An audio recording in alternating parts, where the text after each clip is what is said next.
ఆవిడ నన్ను 2 ప్రశ్నలు అడిగారు నేను వాళ్ళ ఇంటికి వెళ్ళినప్పుడు. అందులో ఒకటి, పువ్వులు రేకులు కింద విడదీసి పూజ చెయ్యవచ్చా అని అడిగారు. మంచి ప్రశ్న, అందుకు నేను ప్రస్తావిస్తున్నాను. బాగా జ్ఞాపకం పెట్టుకోండి, పువ్వు అంటే లక్ష్మి, పువ్వు అంటే జ్ఞానం, సరస్వతి.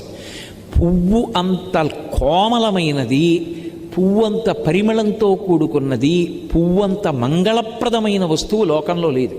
అందులో ఎర్రటి పువ్వు కానీ నేల మీద పడి ఉందనుకోండి, ఎవరైనా సరే దాన్ని తీసేయాలి ముందు, అది కింద ఉండకూడదు. ఎందుకో తెలుసా? ఎర్ర పువ్వు కింద పడి సువాసిని కానీ ఎవ్వరూ తొక్కకూడదు, సువాసిని ప్రత్యేకించి తొక్కకూడదు.